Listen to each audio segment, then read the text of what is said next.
എന്താ അമ്മാവ് ഇവിടെ നടക്കുന്നേ? ഇവളെന്താ ഈ കാണിക്കുന്നതെന്ന് എനിക്കൊന്നും മനസ്സിലാവുന്നില്ല മോനെ. ആർക്കും ഒന്നും അറിയില്ല.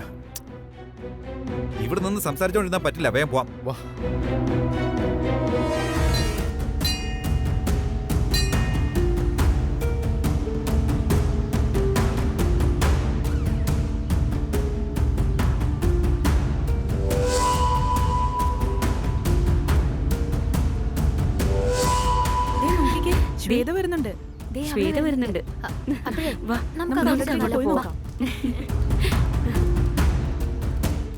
എന്നെ ഇവിടെ തനിച്ചാക്കിട്ട് ഇവരൊക്കെ എങ്ങോട്ടാ പോയത്?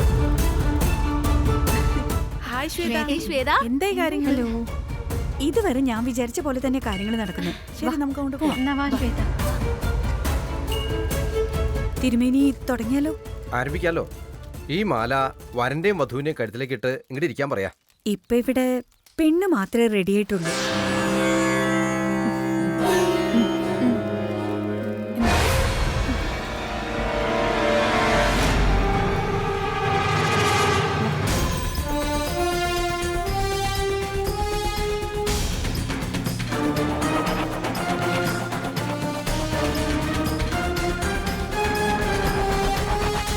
ഒന്ന് നിൽക്കുക.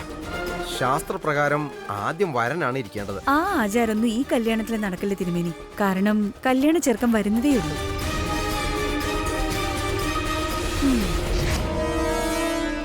ഓം സർവമംഗളമംഗല്യേ ശിവേ സർവാർത്ഥസ്വാതികേ ശരണ്യേ ത്രയംബകേ ദേവി നാരായണീ നമോസ്തുതേ.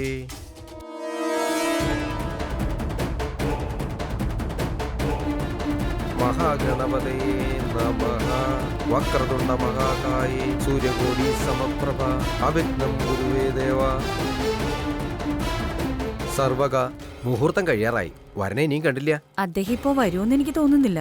സാരമില്ല, ആ താലി ഇങ്ങെടുത്ത് തന്നു. എന്തൊരു കഷ്ടം. കലികാലം ഇവിടെ വന്ന് പെട്ടുപോയല്ലോ. താലി ഇങ്ങോട്ട് എടുക്ക് തിരുമേനി. സർവമംഗളമംഗല്യേ ശിവേ സർവാർത്ഥസാധികേ ശരണ്യേ ത്രയംബകേ ദേവി നാരായണീ നമോസ്തുതേ. മാംഗല്യധാരണം മുഹൂർത്ത സുമുഹൂർത്തോ മാംഗല്യധാരണം ചാന്തകരിഷ്യേ. ഓം മാംഗല്യം തന്നുനാനേന മമ ജീവനഹേതുന കണ്ഠേ പങ്കാമി ശുഭദേ ത്വം ജീവരത. മുരളിയേട്ടാ, എനിക്ക് എന്തീ കാണിക്കുന്നത്?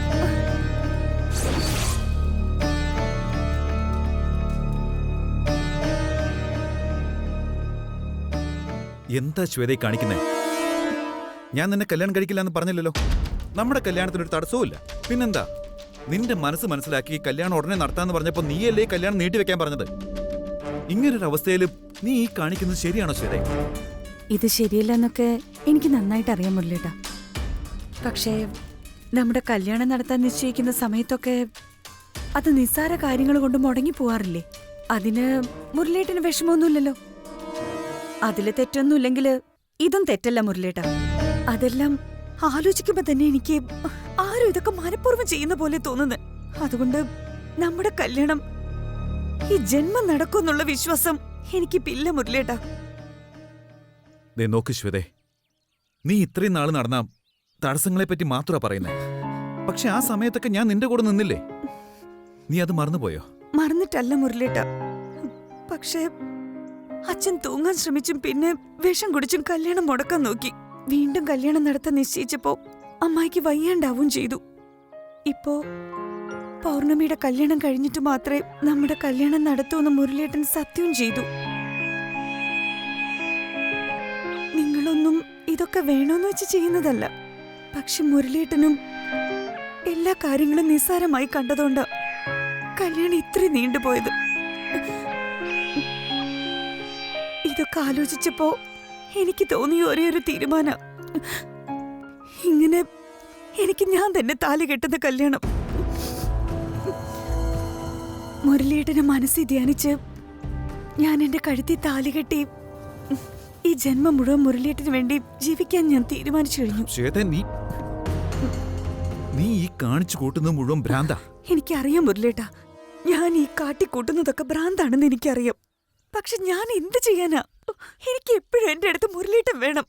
അതിന് ഞാൻ നോക്കിയിട്ട് വേറെ വഴിയൊന്നും കണ്ടില്ല.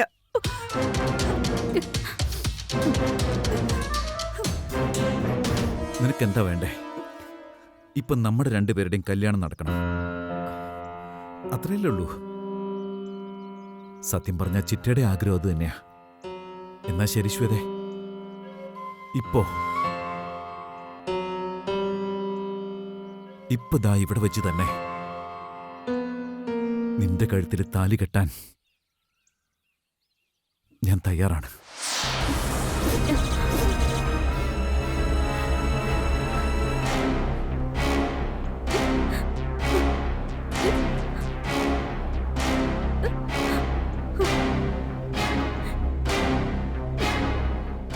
എന്താ മുരളേട്ടാ, അമ്മായും കൂടി ഇല്ലാതെയോ? അത് കുഴപ്പമില്ല ശ്വേതേ. താലി കെട്ടി നമുക്ക് നേരെ ഹോസ്പിറ്റലിൽ ചെന്ന് അനുഗ്രഹം വന്ന് കതിർമണ്ഡപത്തിൽ ഇരിക്കാൻ നോക്ക്. വാ.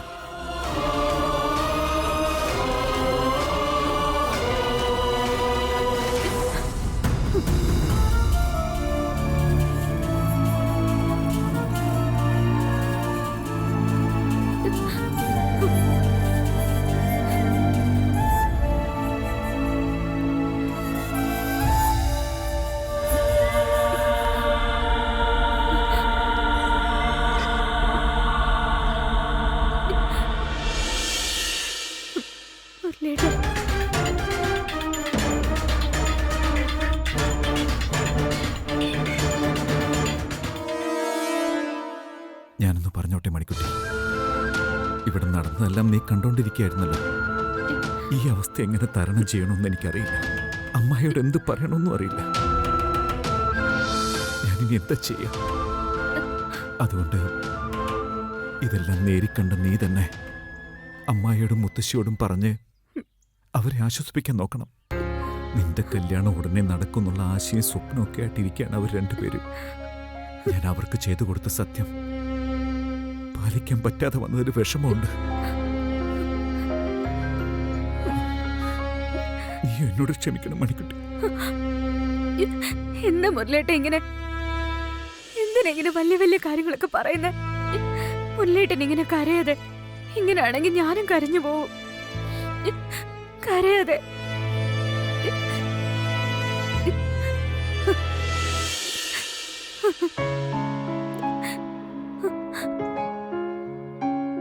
എന്നോട് ക്ഷമിക്കണം അമ്മാവ. മോനെ, അമ്മാവനും റാണിച്ചിറ്റയും അങ്ങനെ കുടുംബത്തിലെ മുതിർന്നവരൊക്കെ ഉള്ളപ്പോ ഇതുപോലെ സാഹചര്യത്തിന്റെ സമ്മർദ്ദം കൊണ്ട് താലി കെട്ടാനുള്ള തീരുമാനം എനിക്ക് ഒറ്റയ്ക്ക് എടുക്കേണ്ടി വന്നു. അതിനിപ്പോ എന്താ മോനെ, നടക്കേണ്ട കാര്യങ്ങള് നടക്കേണ്ടത് തന്നെയല്ലേ. മോൻ ധൈര്യമായിട്ട് താലി കെട്ട്.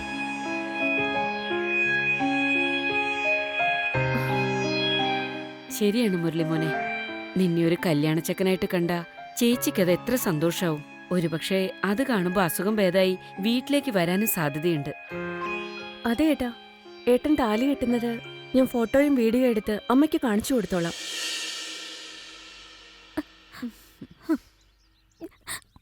വാ.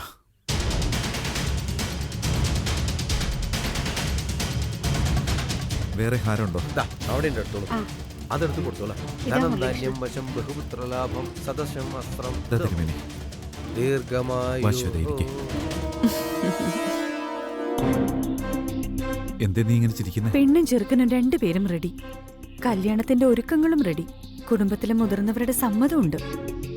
കൊടുത്ത സത്യത്തെ മറികടന്ന് കല്യാണം കഴിക്കാൻ മുരളിയേട്ടനും ഇപ്പൊ തയ്യാറാണ്. പക്ഷേ അതിന് ഇപ്പൊ എന്താ പ്രശ്നം? നമ്മുടെ കല്യാണം 100% നടക്കില്ല മുരളിയേട്ടാ.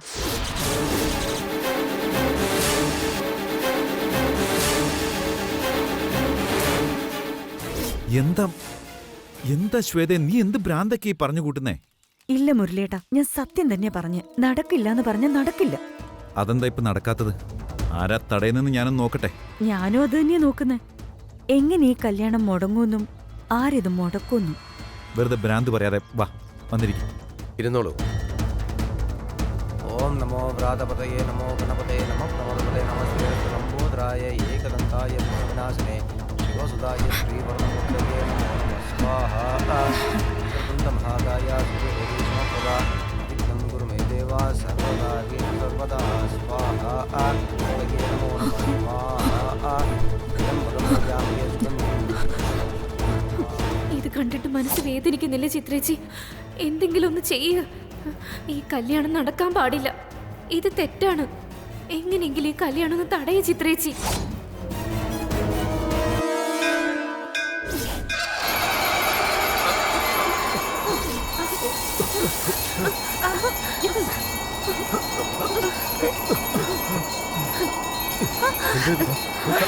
എന്താ ഇത് പെട്ടെന്ന് വല്ലാതെ കാറ്റടിക്കുന്നു?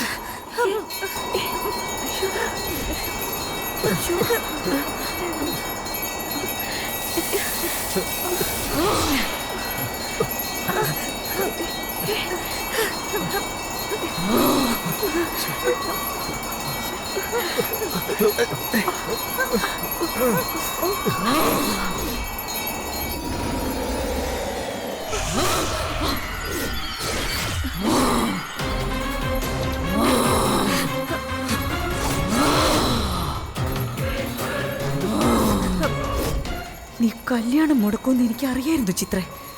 അത് ഞാൻ എങ്ങനെ തടയൂന്ന് നീ നോക്കിക്കോ.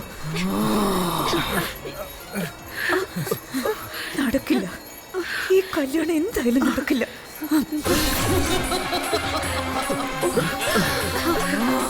എന്താ ഇത്? ഈ കാറ്റിപ്പോ എവിടെ നിന്ന് അടിക്കുന്നേ?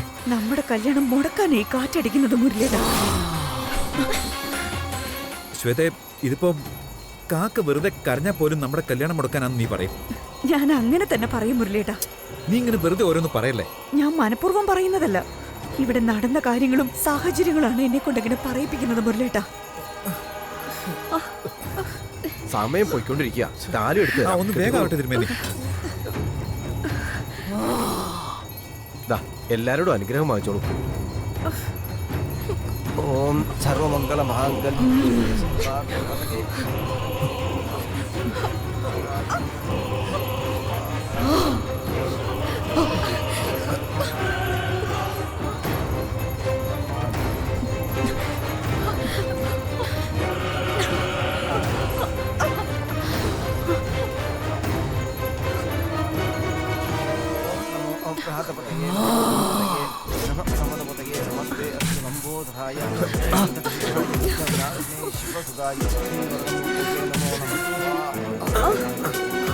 ഇതാ പിടിച്ചോളൂ.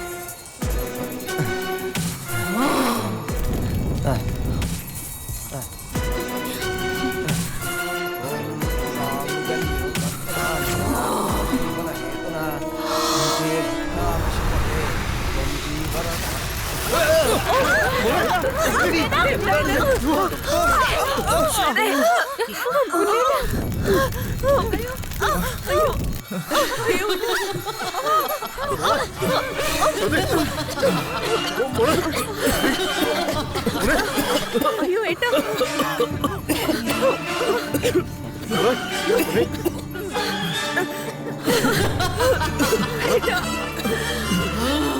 താലി എവിടെ? താലി കാണുന്നില്ലേ? അയ്യോ, താലി അഗ്നിയിൽ വീണിരിക്കണു.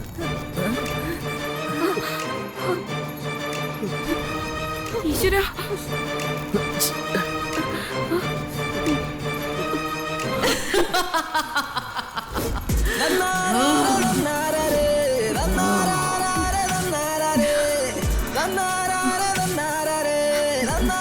നടക്കില്ലെന്ന് വിചാരിച്ച കല്യാണം നടത്താന്ന് മുരളിയേട്ടൻ പറഞ്ഞു. എന്നാ അവള് എന്താ പറഞ്ഞേ? എന്തോ അവളെന്നൊക്കെ പറയുന്നു. I am sorry. വിധി അങ്ങനെയായിരുന്നു.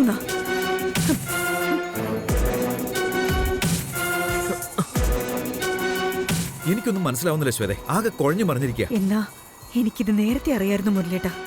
അതുകൊണ്ട് തന്നെ ഈ കല്യാണം നടക്കില്ല എന്ന് ഞാൻ പറഞ്ഞേ. പക്ഷെ മുടങ്ങിക്കൊണ്ടിരിക്കുന്ന ഈ കല്യാണം എപ്പം നടക്കുന്നുള്ളത് എനിക്ക് നന്നായിട്ടറിയാം.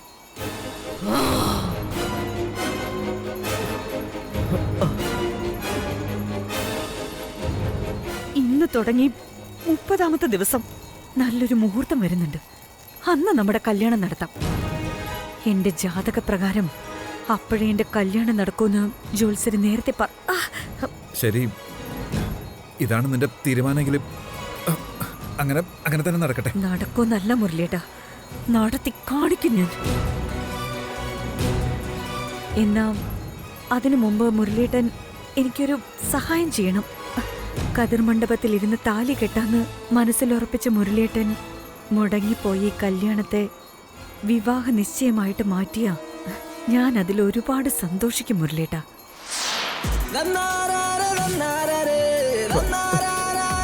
ഇനി നടക്കാൻ പോകുന്ന നമ്മുടെ കല്യാണത്തിന്റെ സമയവും തീയതിയും ഇവരുടെ എല്ലാവരുടെയും സമ്മതത്തോടെ ഇപ്പോ ഇവിടെ വെച്ച് തന്നെ എഴുതണം മുരളിയേട്ടാ.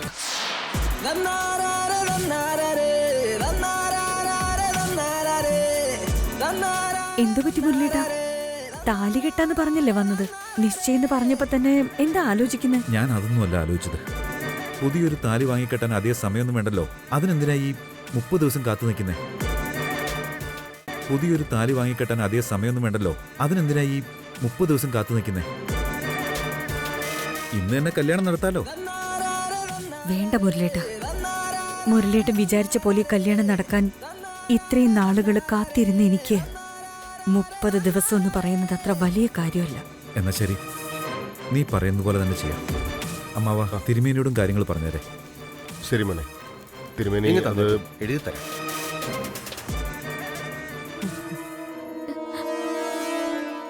ഒന്ന് പെട്ടെന്ന് എഴുതി തന്നേക്ക് തിരുമേനി. എഴുതി കഴിഞ്ഞു. ഇനി ഉടമ്പടി അങ്ങോട്ട് വായിച്ചാലോ? വരുന്ന ചിങ്ങമാസം 24-ാം തീയതി ദാമോദരന്റെയും നീലാംബരിയുടെയും പുത്രനായ മുരളീകൃഷ്ണനും സുകുമാരന്റെയും ലക്ഷ്മിയുടെയും മകളായ ശ്വേതയും തമ്മിലുള്ള വിവാഹം നിശ്ചയിച്ചിരിക്കുന്നു. എല്ലാവരുടെയും അനുഗ്രഹത്തോടുകൂടി ഈ വിവാഹം ഇവിടെ തീരുമാനിക്കപ്പെട്ടിരിക്കുന്നു. ഇത് എല്ലാവർക്കും സമ്മതമാണെന്നും വിശ്വസിക്കുന്നു. ഇനിയും 30 ദിവസം സമയമുണ്ടല്ലോ, അതിനുള്ളിൽ എന്തെങ്കിലും ചെയ്യാം. മുരളി, ഇതിലൊരു ഒപ്പിട്ടേക്ക് മോനെ.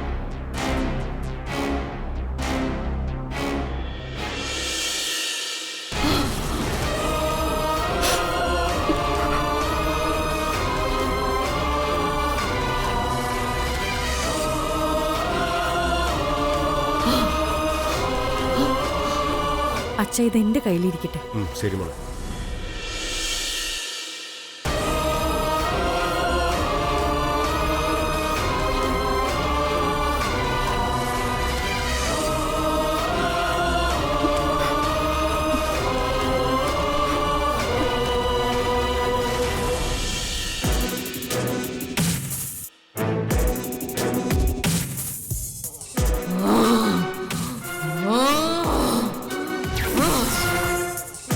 ശ്വേതേ, 30 ദിവസം ഇതും നോക്കി സ്വപ്നം കണ്ടോണ്ടിരിക്കാൻ പോവാ?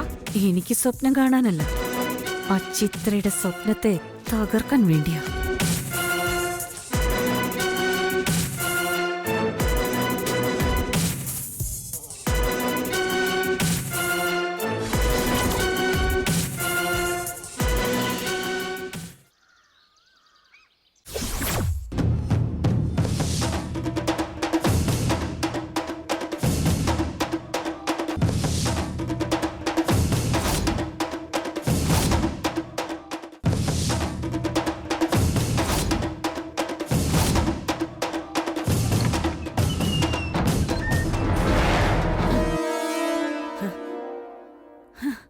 ചിത്രേ, ചിത്രേ,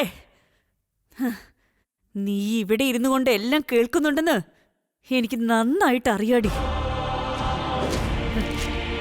ഇത് കണ്ടോ, കണ്ടോടി? എന്റെ കല്യാണം ഉടനെ നടക്കൂടി. നിന്റെ മുൻ ഭർത്താവുമായിട്ട് മുരളിയേട്ടനുമായിട്ടുള്ള എന്റെ കല്യാണ തീയതി കുറിച്ചതിന്റെ രേഖയാണടി എന്റെ ഈ കയ്യിലിരിക്കുന്നത്. എടി, എന്റെ അടുത്താണോടി നിന്റെ ഈ കളി? ഇന്ന് ഞാൻ ഈ കല്യാണത്തിന്റെ ഐഡിയ ഇട്ടതേ എന്റെ വിവാഹ നിശ്ചയം നടത്താൻ വേണ്ടിയാണടി. അതില് ഞാനിപ്പൊ വിജയിച്ചു നിൽക്കുന്നത് കണ്ടോടി. ഇതുപോലെ തന്നെ ഞങ്ങളുടെ കല്യാണവും ഞാൻ നടത്തി കാണിച്ചു തരടി. പറ്റുമെങ്കിൽ നീ വന്ന് സദ്യ കഴിച്ചിട്ട് പോടി. ഇന്ന് മുരളീട്ടൻ കല്യാണം ഇപ്പൊ തന്നെ നടത്താന്ന് പറഞ്ഞപ്പോഴേ അത് നടക്കില്ലെന്ന് ഞാൻ മനസ്സിൽ ഫിക്സ് ചെയ്തിരുന്നടി. എന്നാ അത് എപ്പോ എങ്ങനെ തടയാൻ പോകുന്നെന്നുള്ളത് കാണാൻ വേണ്ടി ഞാൻ കാത്തിരിക്കുവായിരുന്നടി. ഞാൻ വിചാരിച്ച പോലെ തന്നെ നീ വന്നത് മുടക്കി. പക്ഷേ നീ മനസ്സിൽ പോലും വിചാരിക്കാത്ത പോലെ ഇന്ന് നടക്കേണ്ട കല്യാണം ഒരു വിവാഹ നിശ്ചയമായിട്ട് മാറിപ്പോയി. എനിക്ക് എപ്പോഴാ അടങ്ങിയിരിക്കേണ്ടേന്നും എപ്പോഴാണ് കുതിച്ച് ചാടണ്ടേന്നും നന്നായിട്ട് അറിയാവടി. അതുകൊണ്ട് തന്നെയാടി ഞാൻ തന്നെ ഇന്ന് എനിക്ക് താലി കെട്ടുന്ന പോലെ അഭിനയിച്ച് ഫലിപ്പിച്ച് എല്ലാവരെയും അത്ഭുതപ്പെടുത്തിയത്. പേടിച്ച് വിറച്ച് മുരളേട്ടൻ ഓടി വന്നപ്പോ തന്നെ അടങ്ങിയതുപോലെ ഞാൻ വീണ്ടും അഭിനയിച്ച് കല്യാണത്തിന്റെ തീയതി കുറിപ്പിച്ചു.